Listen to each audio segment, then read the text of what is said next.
Unsung Murder Ballads is a true crime podcast, and as such, we will be discussing topics that are disturbing, graphic, and often violent in nature.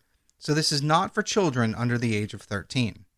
But you know this because you did start playing this episode. So here are some things you might not know about us. We are going to be critical of mistakes made by both criminals and law enforcement. We're going to express our views on things that you might not always agree with. We will occasionally go on an off-topic tangent. And we're going to use dark humor to express ourselves now and then. So if you're easily triggered, this might not be the podcast for you. However, if this is your cup of tea, then raise your pinky finger while you sip and join us for this week's horrific case, you sick bastards.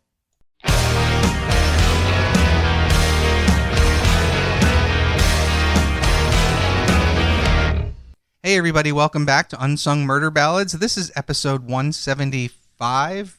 I am Janus Dead. And I'm Joyous Dead. I think this is 175. I'm pretty sure last week was 174, so I think we're on it. Yeah, I think so too. And in fact, it is in the title of my spreadsheet here. 175. We can count. Rock on.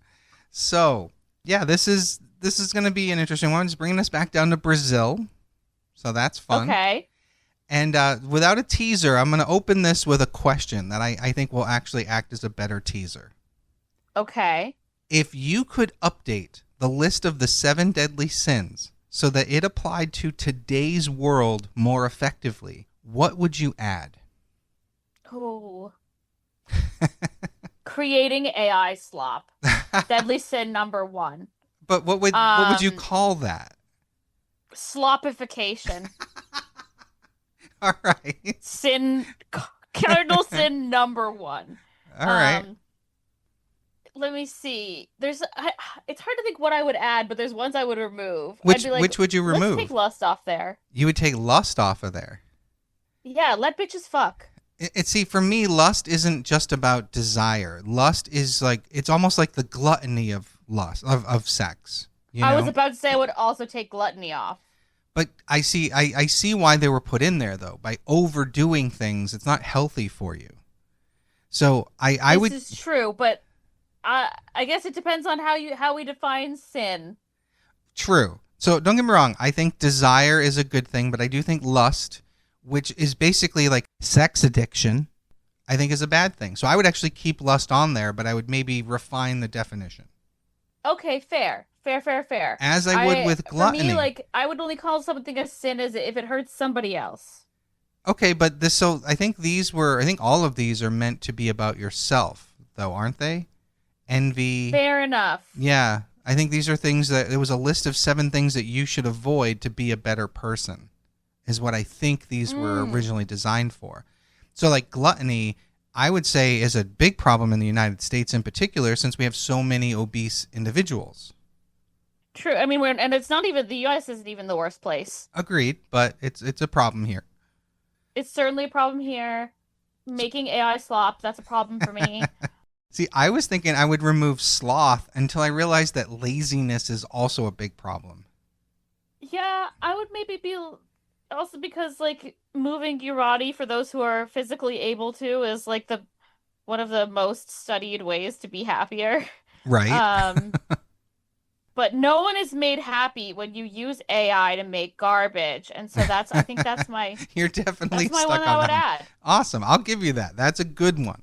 I think AI is definitely going to be a problem for us in the future. Hopefully not Terminator movie level problems, but who knows?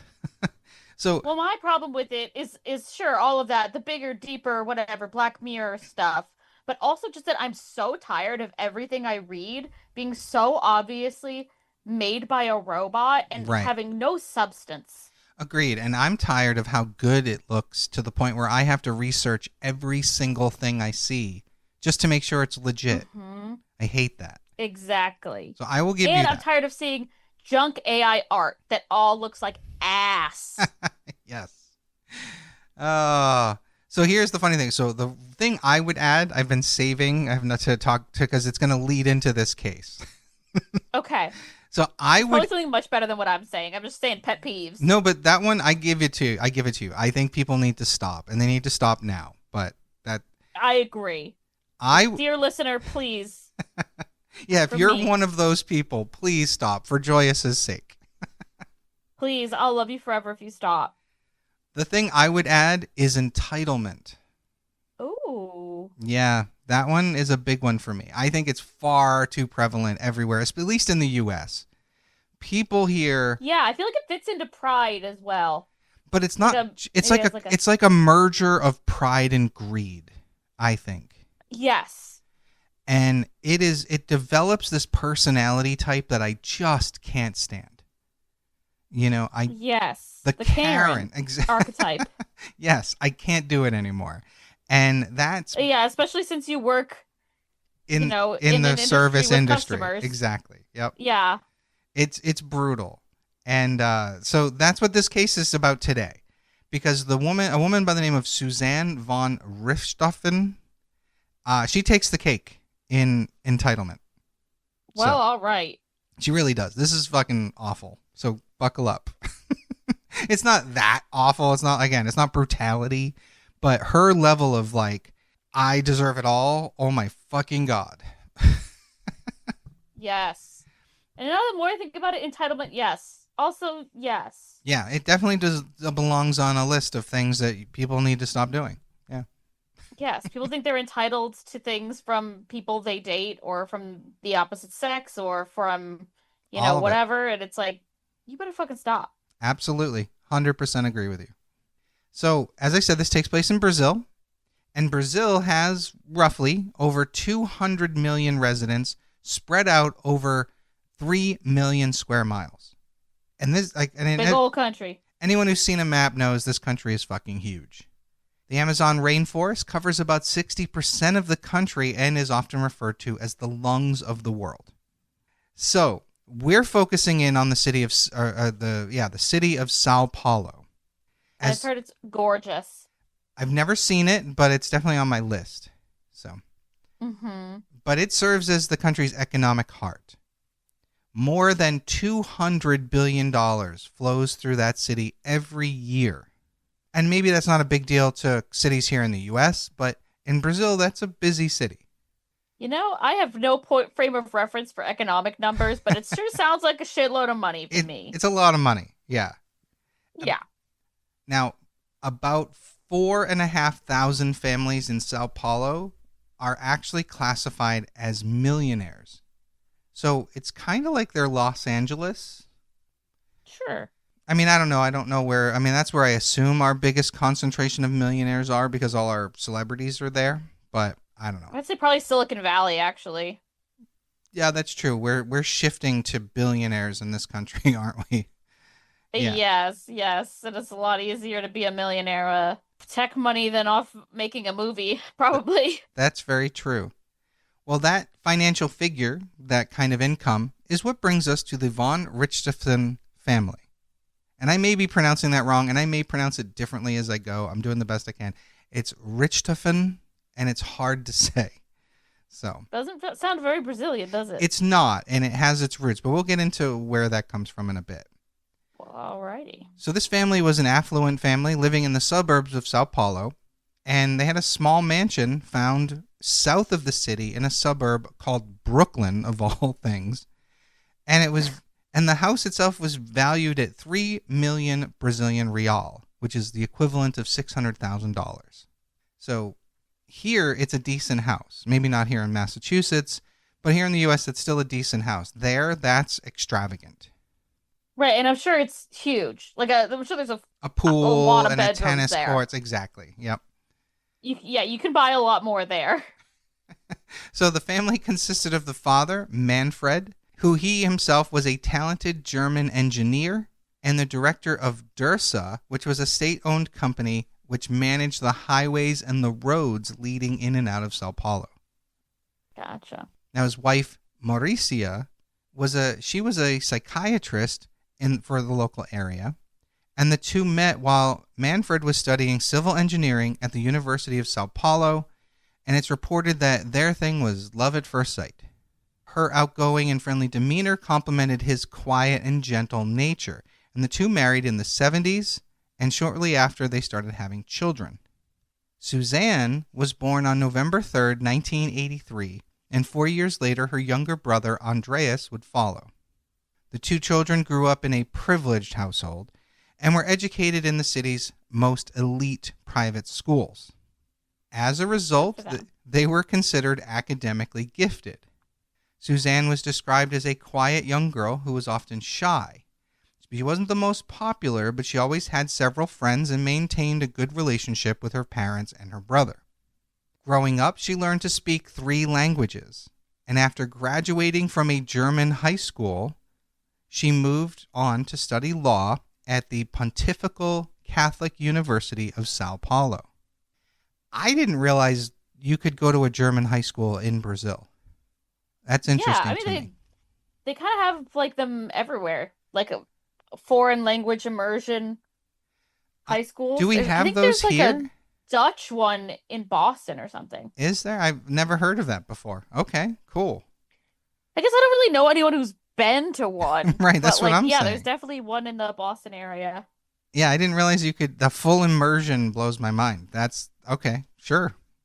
I thought maybe if you were in like immigrant communities, like there's English ones all over the place. See, I can understand. Yeah, like if you're deep in like Little Italy or something in New York, like there's probably some that speak, or maybe in years past spoke only Italian. So I can sort of see it. Yeah, it's just I just never really thought about it.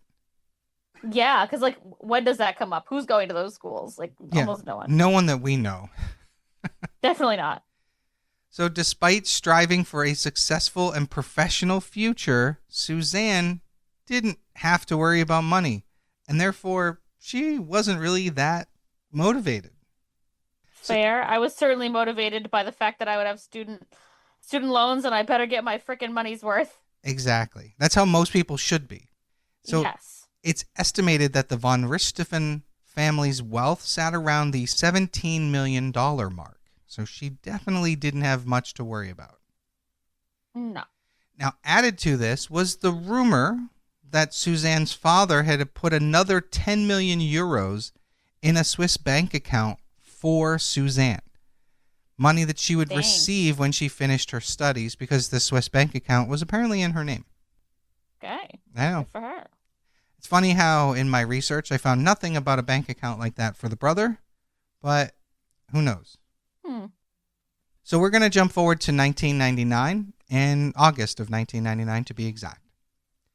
The von Richthofen family had attended a model aircraft fair, which again blows my mind. That's a thing, but I shouldn't be surprised because I used to go to Comic-Cons. Right, there's something for every hobby. Exactly. I said that and then regretted saying it. Yeah. So you wouldn't believe the number of yarn fairs there are. I definitely would not believe the number of yarn fairs, but somehow now that you've said it, I'm like, oh yeah, I can see it now. Yes. Probably mostly full of old ladies, but I'm judging. Half and half. The craft is alive. Okay, fair. I'm not, you know me, my hobbies are definitely not, it doesn't have anything to do with yarn yet. No. Not yet, but we'll see how it goes. So her brother Andreas had developed an interest in model airplanes, and while he was there, he started talking to an older boy named Daniel Cravanos. Now, I am saying Danielle, but it's Daniel in English, but they pronounce it Danielle in Portuguese.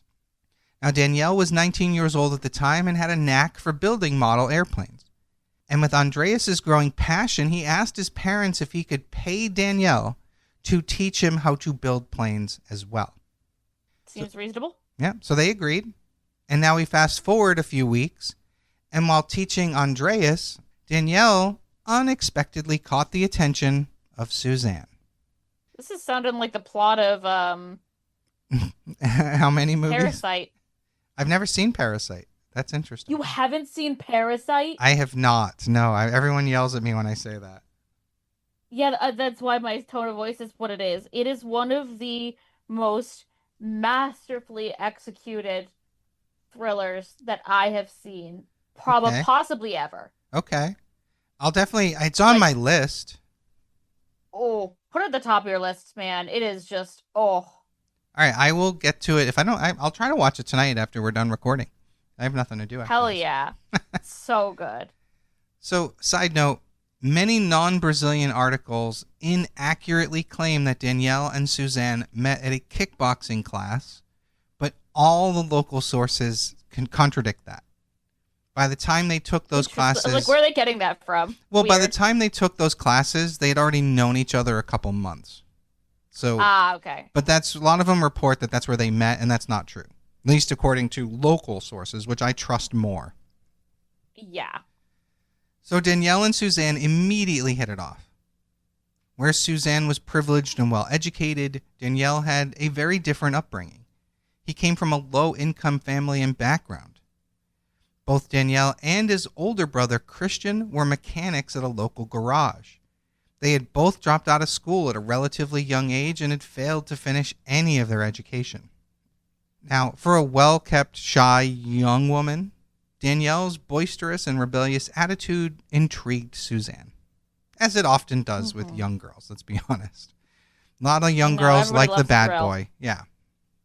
Unsure of how her parents would take the relationship if they found out about it, she decided to keep it a secret as long as she could. Yeah, they probably wouldn't tolerate her dating someone who was poor. Right. More than anything else, exactly. Yeah. As the months went by, Suzane's relationship with Danielle eventually ended up being revealed to her parents. And although they were initially not particularly concerned, because they let him date, but they would change their mind as they learned more and more about Danielle. Because when they met him, he claimed, this is when they hired him to teach their son how to build models, he had claimed he was a law student and was building model airplanes as a hobby, but the truth was he wasn't doing much of anything. Interesting. He often just spent his days smoking weed, literally to the level of dependency, which made him lazy and paranoid. Now, I know a lot of people who smoke a lot of weed, and some of them become more focused when they smoke. Mm-hmm. This guy was the opposite of that. Yeah, that's the more common response. He basically had no intention of returning to his education or even finding a real job for that matter. He was content getting high and spending all his time with Suzane, his young sugar mama. Yep. I mean, who wouldn't love that arrangement? Right. I mean, I don't think I could do it, but I'm a proud individual in terms of, I don't want someone else to pay for me all the time. Right. Me too. But I think there's lots of people who would love that. Oh, I have no doubt, especially in today's entitled world. Yeah. Right. Now, at this point, her parents could no longer handle their daughter dating him. But surprisingly, it's Andreas who stood up for them. He would cover for them. He adored his sister so much, and he saw Danielle as a good friend, that he literally ran interference for them. Wow. So while the two of them are going out to motels and spending time at Danielle's, Andreas made up elaborate lies to cover for her with his parents. And then their parents decided to take a trip to Europe for an entire month, leaving Suzane and Andreas behind with free reign of the house. That's an interesting parenting choice. I don't get that at all. I understand that I think she's 18 at this point, but she's got this bad influence boyfriend. And how old's this little brother? I think he's about 14 at this point. Yeah, I'd be more worried about him. Right, but she's... For a whole month? Again, I'm not a parent. I can't speak to it. Yeah, I guess me neither, but I can still judge. So they felt that with Suzane being 18, being an adult, this was a great opportunity for her to prove her maturity to them. But of course, instead, she allowed Danielle to essentially move into the house with her. And naturally. They spent that entire month by the pool, drinking and getting high on various drugs. When her parents returned... Predictable. Yeah, 100% predictable. I can't believe her parents didn't see that coming. Yeah, they're kind of dumb for that. After returning home and finding out what their daughter had actually been doing, arguments began. Over the following weeks, Suzane was getting more and more desperate, and she went as far as to ask her father if he would buy, according to every resource, it says buy her an apartment. I don't know if that was a thing or just pay for her rent. But either way, she was asking him to get her an apartment so her and Danielle could live together there. Wow. The balls. Just saying. The balls. But I mean, these rich kids, they often just get whatever the fuck they want. And you're not wrong. Again, entitlement.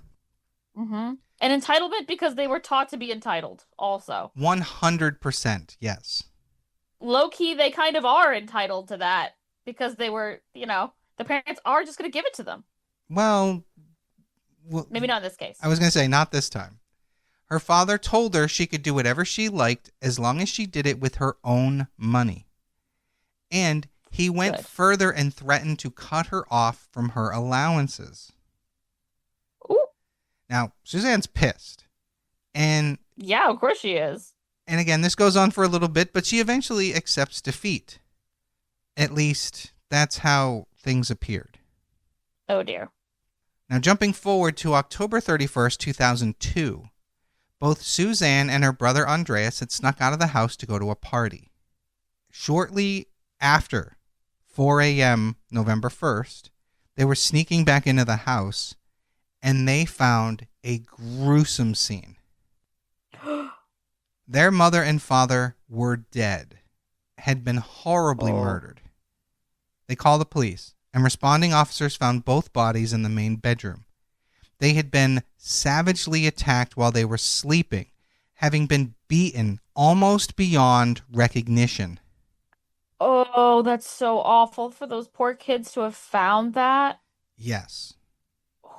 There were also strangulation marks around their neck. The mother, Marisia, had a garbage bag around her head. Oh. Yeah. Now, evidence around the house gave the appearance that the family had been robbed. Money had been forcefully extracted from a suitcase, and other areas which contained cash were now empty. However, as investigators continued to look around the property, things weren't adding up for them.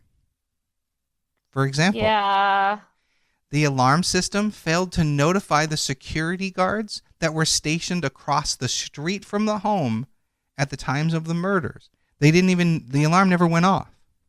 In fact, as they dug deeper into that, the alarm system had actually been deactivated, meaning that the killer or killers knew the alarm code.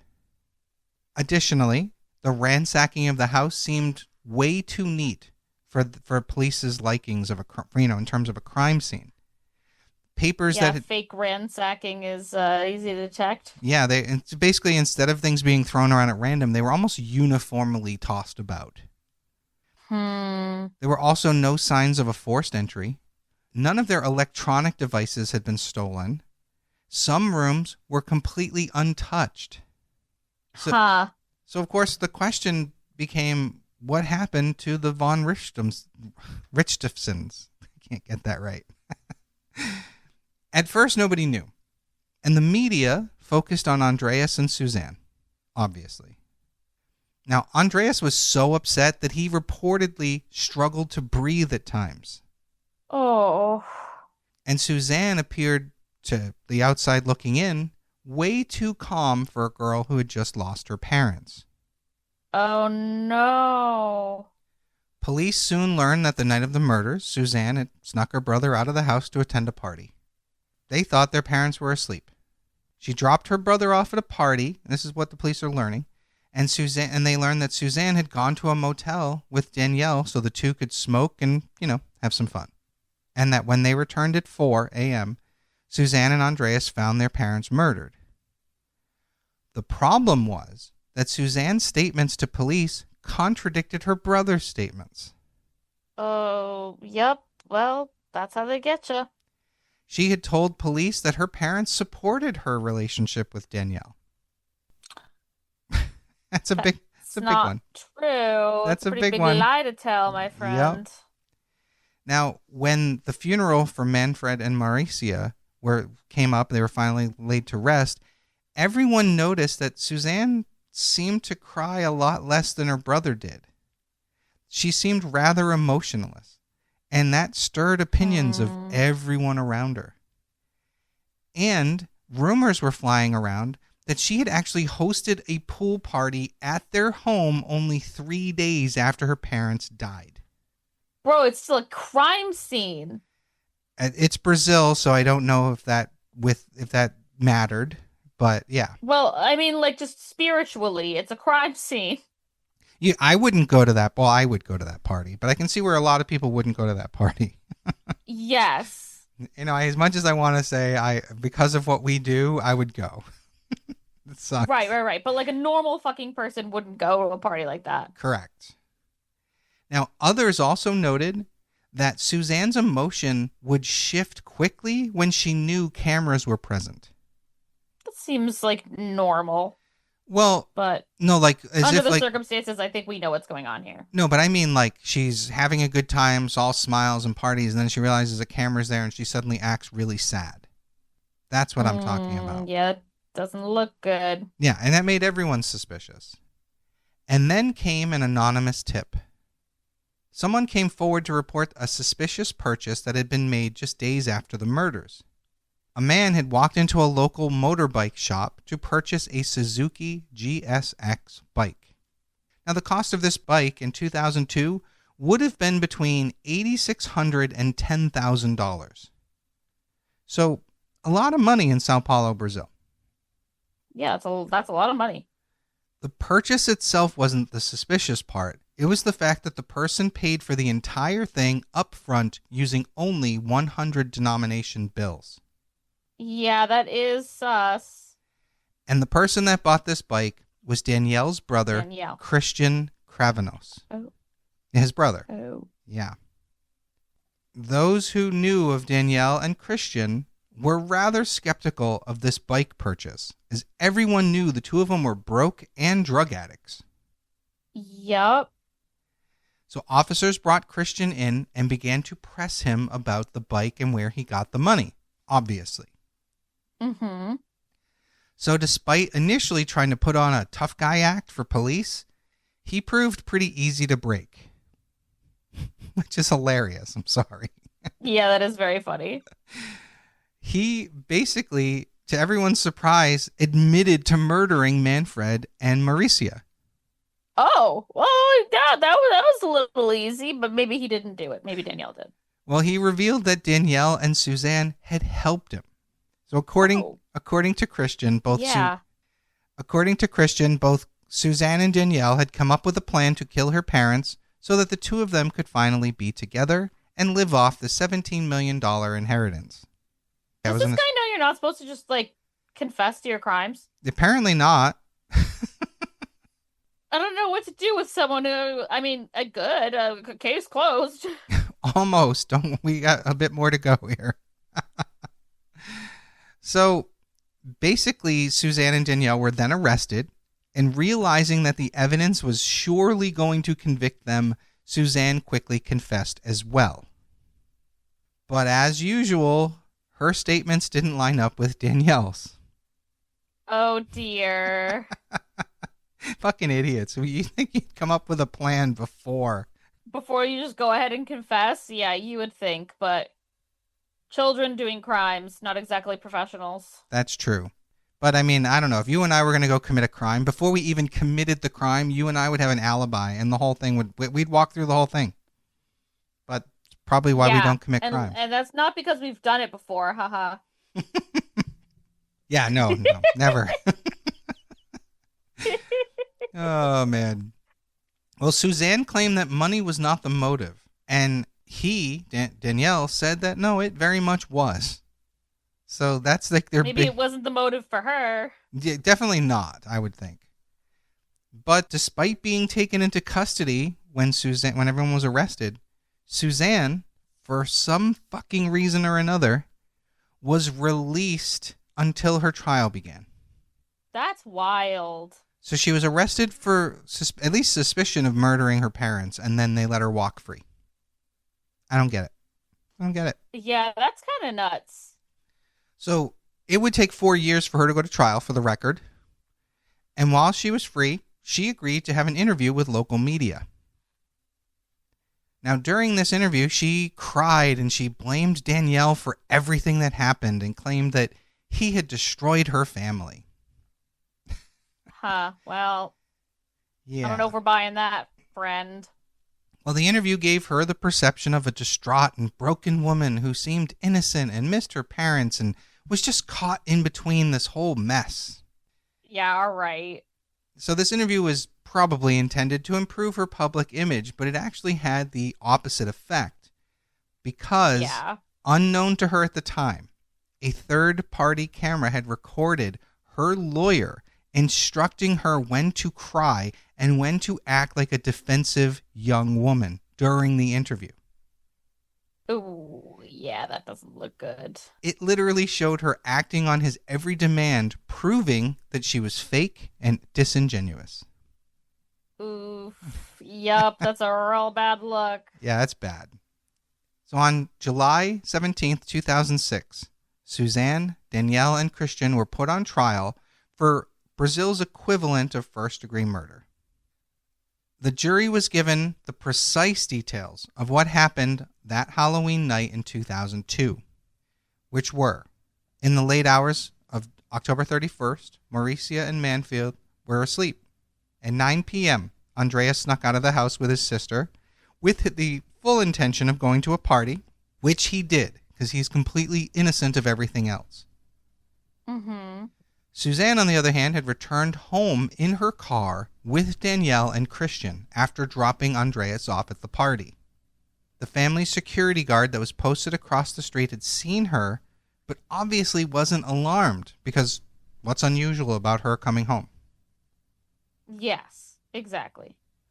After Suzane confirmed that her parents were asleep, she then disabled the home alarm system, allowing Christian and Danielle in the house.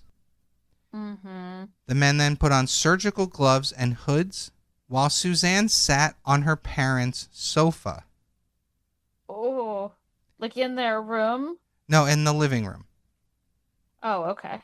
Danielle and Christian then went upstairs with crowbars and then began beating the two of them repeatedly. Oh. However, the two parents wouldn't die. Oh. In a panic, the brothers resorted to using towels found in the bathroom to strangle Manfred. But Marisia was still alive. Danielle searched for a plastic bag and wrapped it around her head, and after a few minutes, Marisia finally stopped breathing. Oh, that's horrific. Now, after that was done, the trio staged the scene to look like a burglary, although not very well, obviously. Mm-hmm. And then they began stealing all the money they could find. Then they left the property and tried to create their alibis. Christian went to a fast food place where he made sure that he was seen, that everybody saw him there. Mm-hmm. And Danielle and Suzane spent the night in a motel before asking for a receipt to prove that they had been there. Yeah, that's weird to do. Right? Especially when you should be trying to hide it. Mm-hmm. So Suzane then picked up Andreas from the party and traveled back to the house and pretended to be shocked when she essentially traumatized the fuck out of her brother discovering the crime scene. Yeah, it's so fucked up. That poor kid, I can't even imagine. Oh, yeah. Just fucking awful. During her trial, Suzane blamed everything on Danielle. She tried to claim that he had constantly fed her a cocktail of drugs and exploited her drowsy state to get her to agree to the murders. Yeah, all right. I love it. These people, man. But the Kravanos brothers claimed that they had only been acting upon her wishes. They, however, did claim that her parents were alcoholics and abusers, and they were simply trying to look out for Suzane's best interests. Yeah, I don't know about that either. Yeah, but both Suzane and her brother Andreas rejected those claims, and the autopsy found that neither of their bodies had any alcohol in it. So, right. Yeah. So, throw that one out the window. Suzane was described by prosecutors as the perfect personification of quote-unquote evil blondes, and that All she wanted to do was get her hands on her parents' money and assets. Wow. Evil blondes. Evil blondes. That's fucking nuts. I got nothing on that one. I mean, I understand that Brazil is mostly like brunettes and black hair and whatever, but evil blondes? Like, what the fuck? Yeah, that's nuts. I've heard, I mean, you get ditzy blondes, but evil blondes? No, that's Evil just blondes. hilarious. I mean, there must be a trope. Yeah, there must in be their media or something. Yeah, like a cultural stereotype or something. Yeah, but fucking bizarre. On July 22nd, 2006, only 5 days after the trial began, Suzane, Danielle, and Christian were all found guilty. That was quick. I know, 5 days. Suzane. Well, they did all confess. That's true, that's a pretty too. That's true. Well, I don't open know. and shut case. Yeah, at that point, why was there even a trial? Yeah. Now, Suzane and Danielle were both sentenced to 40 years in prison, while Christian was sentenced to 38 years. Because his apparently was just conspiracy or something. I don't know. Weird. But 2 years doesn't really make a difference. No. And the worst part is when we get to the end, you're going to find out just how little difference it makes. Oh, no. In 2018, just 12 years after, Suzane asked to be released, claiming, I love this, claiming that her egocentrism and personality disorder had led her to commit the crime, and therefore she shouldn't be in prison. Girl, that's literally no excuse. Well, that was obviously denied. Let's be honest. Yep. Now, before we get to the really juicy stuff, there are some sad events in the aftermath of this case. I mean, yeah, her poor brother now has nothing and no one. Suzane's brother Andreas, as you just said, never really recovered from the death of his parents. He began to aimlessly wander the streets, carrying his family heirlooms, and he would have scars all over his legs. In 2017, 3 of his neighbors were woken up in the middle of the night to find that their homes had been broken into, and lying on the floor in one of the houses was a disheveled Andreas. Oh.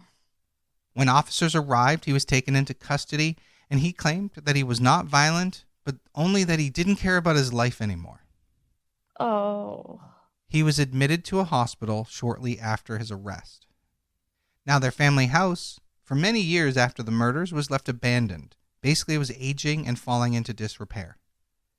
In 2014, it was sold to an unknown buyer, and strangely enough, if you try to look it up on Google Maps, the house is just blurred from every street image.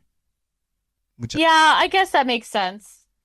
Does it? I guess. I mean, like, if you want privacy, like, the people who live in that house now probably don't want everyone looking it up on, like, Google Street View, you know? Okay. You know what? That's fair. I didn't even think that it was done by the owners. I thought it was done by Google for some reason. But, all I'm thinking is, the people who own it now are probably like, I don't want people looking up my house. I know it's notorious. Like, that's true. I didn't even think of that. I didn't even think of that. Interesting. So despite murdering her parents, Suzane is actually going to inherit that money. What? Yep. So remind me to put a murder clause in my will. The fuck? Just don't move to Brazil, I guess. Right? Yeah, but check the laws here, man. You know what? No, but normally, you know what? You're probably right. I haven't looked it up. But normally you don't get, normally you don't get that. Yeah. But I was thinking insurance money, but you're right. Inheritance? Yeah, that would probably go to you. Yeah. Now, for years, both Suzane and Danielle were incarcerated, but they were also allowed out of prison for special holidays and even vacations. You get vacations from prison in Brazil. What a fascinating place. You do. And to make things worse, Suzane had been seen at parties while she was out on her holiday parole. That's fucking bad shit. Yeah, murderers getting vacation time from prison. How amazing is that? I can't even imagine. I can't just imagine being out at a party or you're just out on a holiday and there's the person who killed someone you knew. Is there like like if there's data somewhere that suggests that this like kind of compassionate release reduces reoffenders, but I don't know about that. I don't I don't either. know about that I'm with you. I don't know. because I certainly our prison system doesn't prevent reoffenses. No, it doesn't. But then, and this is my favorite part of this case, which is going to piss you off for the record. Oh no. Then Brazil had a regime change in 2023.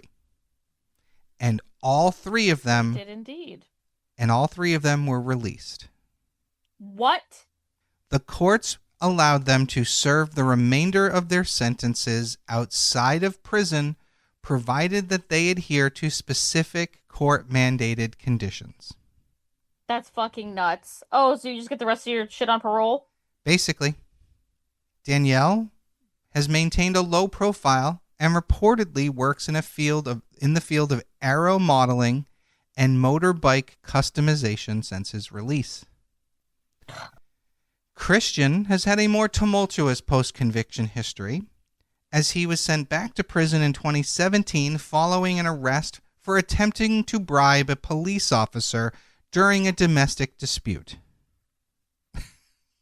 Bad move, bud. Well, as of early 2026, he's out again, but he remains under even stricter judicial oversight and monitoring. This is nuts. And since her release, Suzane has attempted to maintain a private life and has reportedly established a small handicraft business focused on making custom-made embroidery. You fucked, bitch. I don't want your murderous embroidery. As of the most recent information I could find, Suzane is living in Bragantia Paulista and is in a relationship with a doctor, Philip Zucchini Muniz, and she gave birth to her first child, a son, in 2024. And that is the case of the von Richthofen family. I hate that she's really not being punished. I mean, she did spend at least a couple decades, or like 15 to 20 years in there. So yeah, but for what she did to her brother. Oh, I agree, but we have murderers only get sentenced to 15 years here. You know, and you're right about that. Yeah. Yeah. So she served some prison for this. I don't agree with it, but it's there. Yeah, I hate it. And I feel so bad for her brother. She's literally and the fact that she probably got that inheritance now. Most likely, yeah. And honestly, I couldn't find anything on her brother in terms of where he is recently. The last thing was that hospitalization. And I'm surprised that the courts down there didn't move the inheritance to him. Yes, they must have like some lack of power in the law to do things like that. I don't know. Well, I do know that they had to change laws around, I think we talked about this before. They had to change laws around murder because you could only get a certain number of years for the longest time. Like you would go to jail longer for shooting my domestic animal than you would for murdering me. Right. So it's crazy. That is fucking wild. And I also wonder why had they left all of their inheritance to the older daughter? Maybe because she was the first, like the oldest. Yeah, I guess. But at the same time, you're right. In many cultures, it would go to the oldest boy. Yeah, or at least I don't know, split between your kids? You would think so. I don't know. Fucking weird, especially as time went on and her behavior had changed so dramatically. You'd think you'd update it. Yeah. But I guess you never really think about the possibility that your child might kill you. Yeah, whoever thinks of that? True. Right. I almost refuse to think about it.